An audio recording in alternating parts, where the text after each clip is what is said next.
سعد بن ابی وقاص رضی اللہ تعالی عنہ، یہ واحد صحابی ہے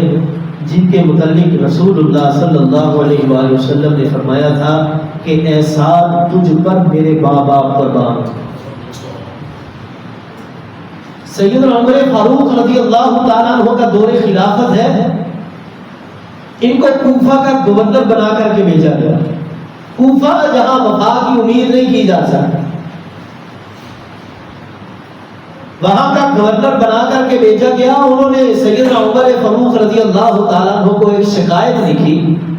کہا کہ سعد ہم کو صحیح نماز نہیں پڑھاتا۔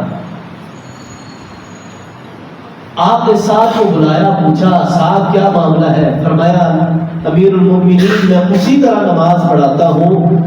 جیسے مجھے رسول اللہ صلی اللہ علیہ وآلہ وسلم نے سکھلایا ہے۔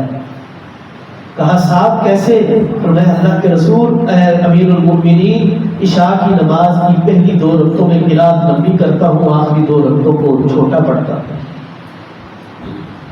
سعد حافظ حدیث ہے، قاری قرآن ہے، صحابی رسول ہے، محدث ہے،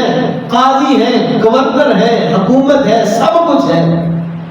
امیر المومنین رضی اللہ تعالی عنہ نے آپ کے ساتھ ایک آدمی کو روانہ کیا کہ جاؤ جا کے تحقیق کر کے آؤ،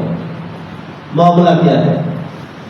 ہر مسجد میں تحقیق کی گئی، ہر آدمی نے یہی کہا سعد جیسا آدمی کوئی نہیں، اور حالانکہ سعد رضی اللہ تعالیٰ عنہ کو معزول کر کے وہاں عمار رضی اللہ تعالیٰ عنہ کو بھی ان کی جگہ پر گورنر مقرر کیا گیا، لیکن جب کوفہ کی مسجد عباسہ میں پہنچے وہاں ایک آدمی تھا اسامہ بن قتادہ۔ جب صحابی نے اس سے پوچھا وہ کھڑا ہو کے وہ جواب دینے لگا، کہنے لگا کہ سعد کچھ باتوں کا خیال نہیں رکھتا، وہ باتیں یہ ہے کہ یہ جہاد پر خود نہیں جاتا، لشکروں کو روانہ کرتا ہے، مال غنیمت آتا ہے اس کو صحیح طرح سے تقسیم نہیں کرتا۔ تیسرا الزام یہ لگایا کہ یہ انصاف نہیں صحیح کرتا۔ جب یہ رپورٹ بنا کر کے امیر المومنین رضی اللہ تعالیٰ عنہ کی طرف روانہ کی گئی تو سیدنا سعد رضی اللہ تعالیٰ عنہ نے اس آدمی کے لیے بد دعا کی۔ دیکھیں اب جو صحابہ اکرام کے متعلق گفتگو کرتے ہیں،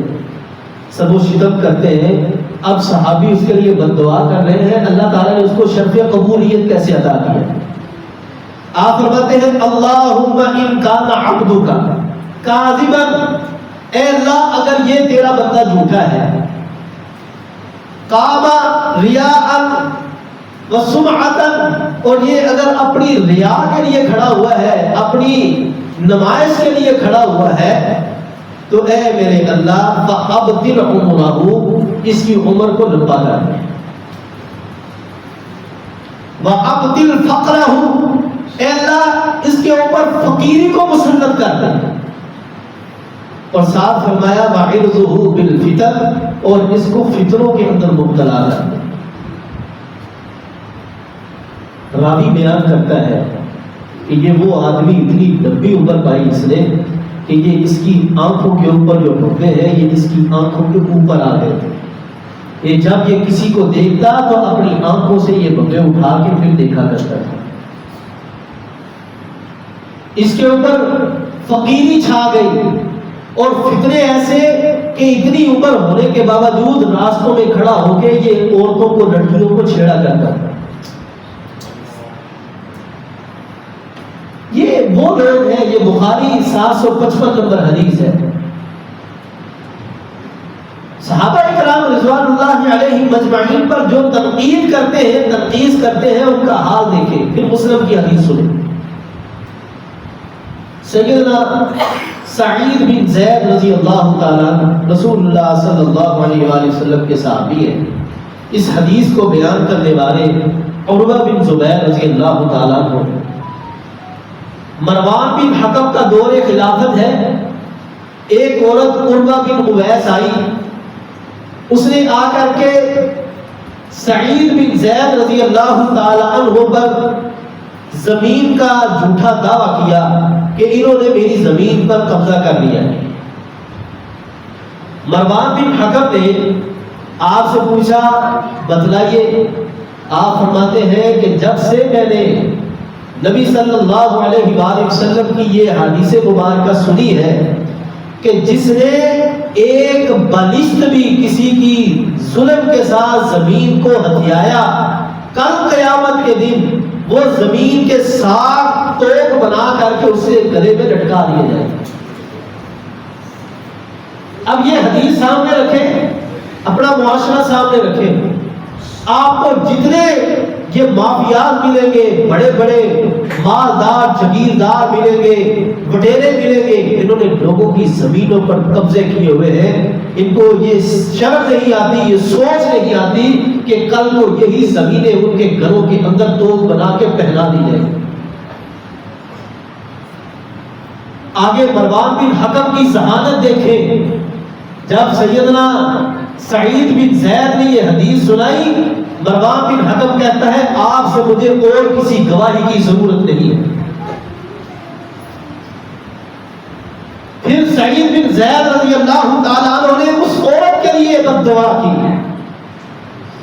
آپ فرماتے ہیں اللہم ان کانت کاذبۃ فعم بصرها واقتلها فی ارضها، اے اللہ اگر یہ تیری بندی جھوٹی ہے فعم بصرها، اس کو آنکھوں سے اندھا کر دے، واقتلها فی ارضها، اور اس کو اس کے گھر میں ہی موت دینا۔ صحابی بیان کرتے ہیں کہ ہم نے دیکھا کہ یہ عورت آنکھوں سے نبیلی ہو گئی، آنکھوں دیواروں کو ٹٹول ٹٹول کے چلا کرتی تھی، اس کے گھر کے اندر کنواں تھا، اس کنویں کے اندر گر کے یہ مر گئی، نہ اس کو مٹی جو ہے وہ نصیب ہوئی، نہ تدفین نصیب ہوئی، نہ کفن نصیب ہوئی، کہ اس نے صحابہ کرام رضوان اللہ علیہ مجمعین پر جھوٹا دعویٰ کیا۔